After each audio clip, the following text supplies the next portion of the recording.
Туğ koş. Neyimiz? Жүріңдер. Koy dedim koy саған. Апай, Нұржан мен Саятқа айтыңызшы. Нұржан, Саят, қойыңдар дедім ғой сендерге. Жарайды. Жүріңдер. Деген демей қалдың. Жай. Не жеп тұрсың? Бершеші бізге де. Берші бізге де. На, отыр. Де қойма.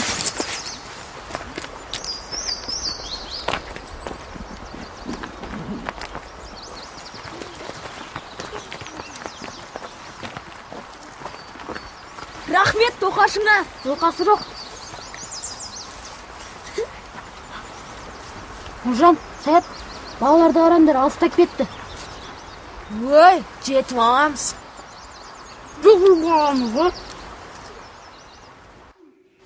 Жүріңдер ал кеттік.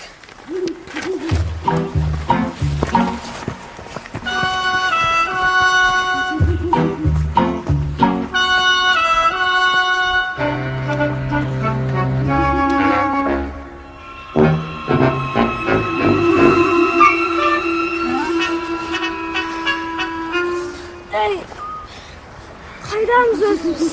Білмеймін. Айтпақшы, менде компас бар. Карта бар ма? Карта жоқ. Карта болмаса компастың не керегі бар? Жүріңдер кеттік.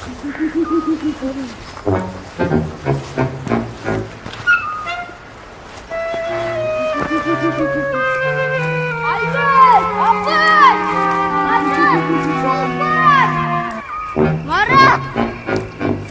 Апай, қайдасыздар? Ауыр!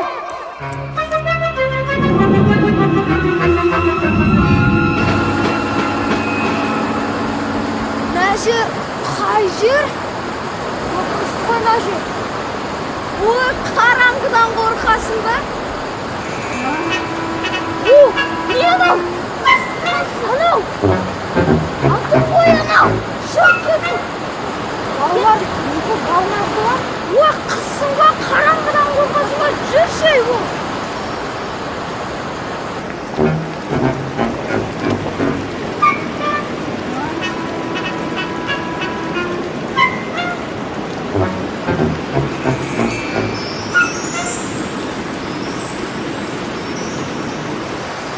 Балалар, мынау Аладдиннің шамы емес пе? Бұл Аладдиннің шамы болса, оның ішінде сиқыр болады. Оны көп көру керек. Балалар, оның ішінде жүрек болса мен қорқамын.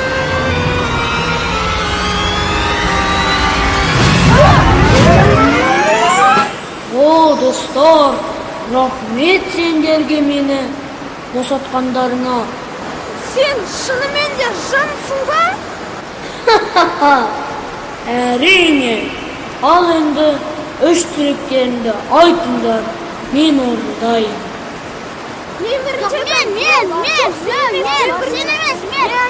Мен. Достар, шуламаңдар, одан да үшеуің бір тілектен айтсаңдаршы. Жарайды, мен айтайыншы, мені үйіме қайтаршы. Жарайды. Мен айтайыншы, мен де жоғалып кеттім, мені де үйіме қайтаршы. Жарайды. Мен жалғыз өзім қорқамын. Бағанағы екеуін қайтаршы. Жарайды.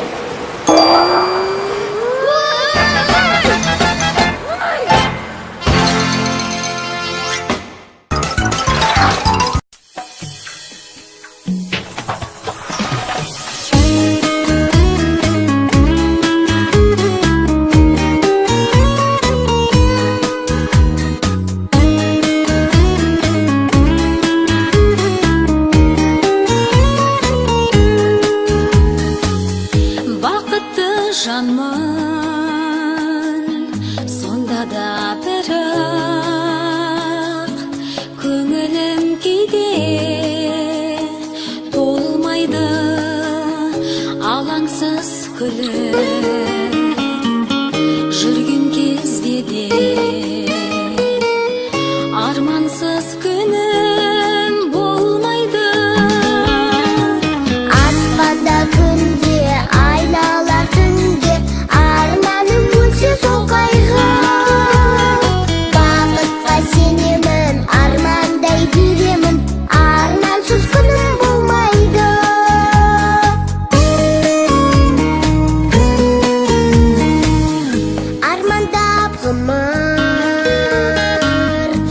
Өші мүмкінде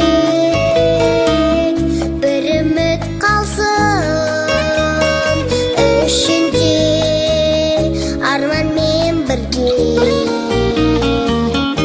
өсемін мен де адам болып қалу ішінде. Аспанда күнде айналар түнге, арманым өлсе сол қайғы. Бақытқа сенемін, армандай беремін, армансыз күнім болмайды.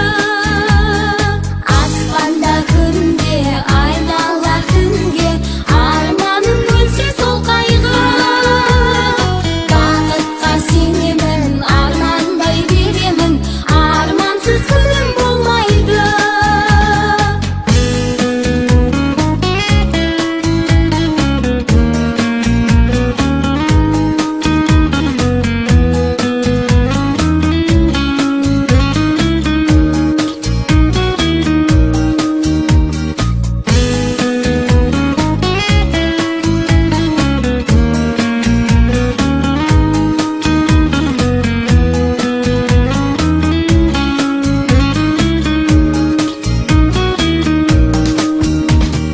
Аспанда күнде айналар түнге, арманым өлсе сол қайғы.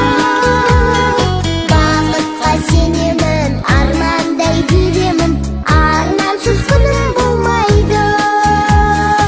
Аспанда күнде айналар түнге, арманым өлсе сол қайғы. Бақытқа сенемін, армандай беремін, армансыз күнім болмайды. Армансыз күнім болмайды.